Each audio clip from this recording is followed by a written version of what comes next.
I'm Don Woodward. How long have you had Parkinson's, Don? 30 years, into my 31st year now. It's a good example of not giving in. Absolutely. I've written a book called Attitude and Exercise, which is very important, I think. And I think if people would just realise there's normal people inside there, they shake a bit, but that's all. Some people suffer from, and what's in, can I stop there? We get embarrassed about having Parkinson's and shaking and that, but I say, so we shake a bit, so what? You know, the main thing is mobility, and speech is very important. You got to, yes. Awesome. Awesome. Thank you, Don. You're on. Hello, I'm Rosalie Ziliani. I've had Parkinson's for 3 years. Like Don, I believe that exercise is very important. Also, exercising the voice. We have a singing group.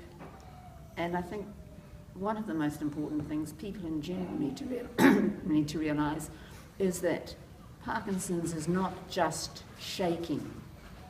It's so many other things. For example? For example, I have a woozy head most of the time, and nobody really knows that. I just grit my teeth and get on with it.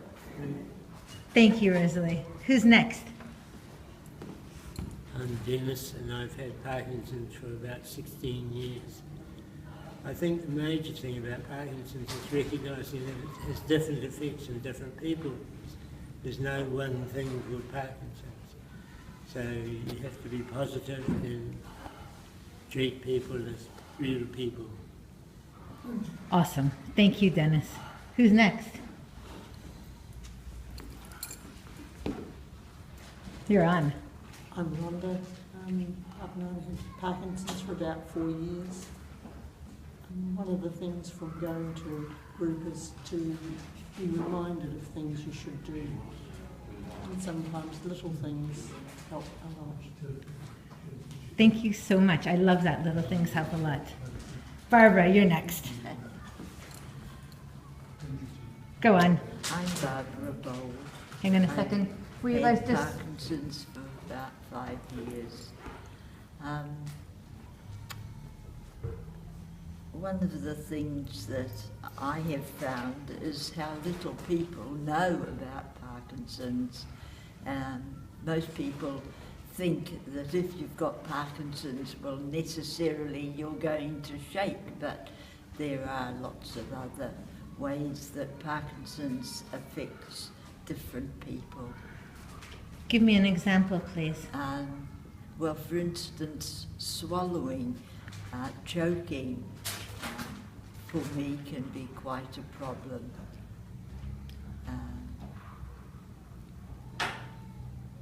And sometimes twitching of one's toes and the clenching of toes is something that can be very annoying. Thank you, Barbara. Since for about 8 years now, and I think one of the most difficult things I found was coming to terms with it. I didn't realise just how important it was in the locality, how many people have it, and so I think it's important that the teacher has the right attitude towards us. I've been to 4 different classes, 4 different teachers, and I've at last found one who I can relate to. She might not relate to me, but I relate to her. It's important how we feel towards the teacher, and I think I've benefited a lot from that. Thank you, Richard. My name? Your name? Terry Martin. And how long have you had Parkinson's, Terry? 15 years. And what do you wish people working with people with Parkinson's knew? What's your advice? Can you stop the machine? Okay, here's the second attempt. We have to be taken slowly. You can't rush us into things. And so long as you maintain constant exercise, there's no reason why you can't lead a really normal life. Awesome. Okay. Thank you, Terry. My name is Paul Curran. I've had Parkinson's for about 7 years. One of the things I find is a little bit difficult is eating meat. I get my wife to cut it up into small bits to make it a lot easier to swallow. Do you find that eating meat interferes with your, how quickly the drug works for you, or whether your Parkinson's medication works well? No, Doesn't affect. no. Because just there's some literature around protein too. So when you said eating meat, I went to the cutting and the managing of it, but also if the protein actually affects your cinnamon absorption. Yeah. So no effect there. I find I don't have the tablets at the time I have my meal, you know. Yes. Okay. So you space them away from Yeah. you. Yes. Awesome. Thank you, Paul. You're on, Ray. Will you tell me what you wished people knew about Parkinson's, please?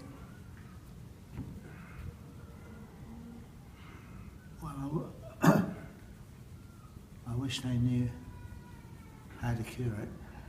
I wish they knew that too. There's too many people, that's very good. I've been quite amazed how it affects different people in different ways.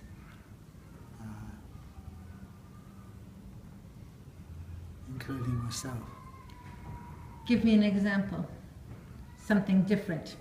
Well, you think that you're going to be doing something, and then just prior to doing it, you seem to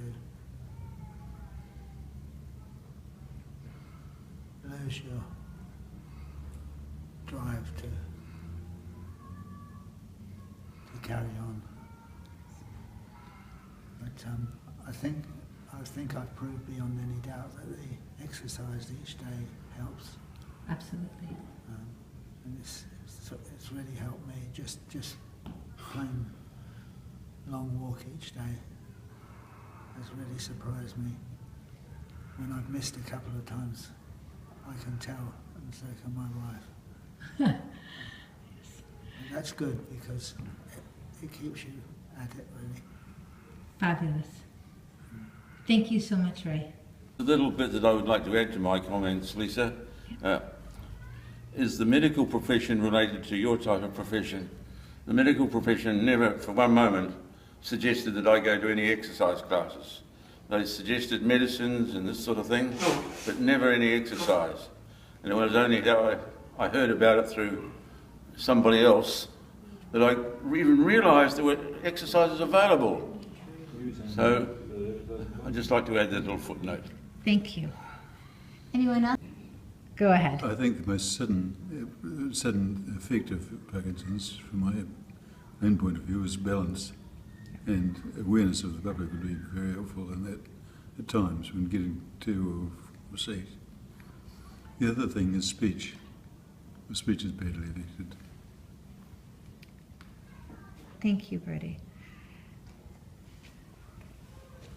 What's your advice, Bill? What would you say to people who are working in Parkinson's? Give us your name and how long you've been diagnosed first. Okay, I'm Bill. I've had it about 19, not 20 years, 19. I just think that when I'm going to fall, I want them to just let me fall. You know, don't try and grab me, because that will probably pull me down as well. I prefer to fall, and I can do it gracefully or ungracefully. Thank you, Bill. Evan, what do you think people need to know about Parkinson's? Your name first, please. My name is Evan Vickery.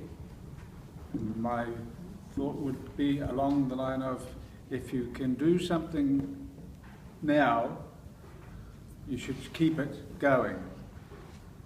Nice. Very nice. Thank you. Sorry, my bad videography. Keith, go ahead. My name is Keith. I've had Parkinson's for 5 years. One thing I would suggest to people is that they appreciate that Parkinson's patients have differing levels of ability, which means they can't all jump and run at the same speed and the same time. And just to be aware of that, because it can get out of hand, of course, and we can be trying too hard. Absolutely. Thank you. Young Harvey. My name is Harvey Turner, and I've had Parkinson's for approximately 8 years. And my thought about what might be useful in the class is how to climb and descend stairs with your feet right on the tread, and some stairs with no handrails too. Very tricky to negotiate. Absolutely. And so that's my thought. No, you're absolutely right, and I work so hard to find us a nice flat space, but you're right, we should be doing some stairs work too. And now that it's summer, we're going to get outside a little bit. Yeah. Thank you. Did you want to jump in on this one? Yes, may as well. Yeah, go on then. My name is Betsy Hasty. I've had Parkinson's for 5 months. I think possibly the best thing would be that just strive for what you used to do. Don't let Parkinson's beat you. Just push yourself, especially with exercise, and I think you may slow the progress of Parkinson's. Fabulous. Hopefully. David. Excuse me. Yeah, I'm David Pruitt. I've had Parkinson's for approximately 8 years. I'm coping pretty well. Just remember that we can still do most things, but it takes a little bit longer. Very good, thank you. Bob, what can you tell us? Bob Keating. I was diagnosed, I think, last year, just after Christmas. And I'd noticed up till then the signature was sort of going.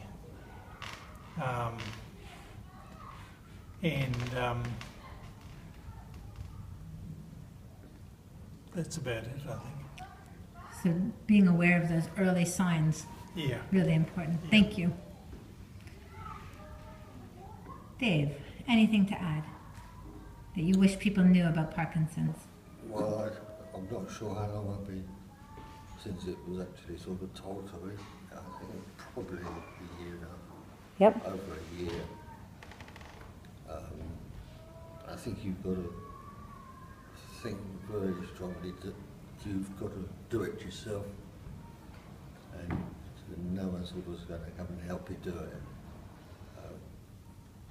And I thought the boxing area is possibly, it gives you the strong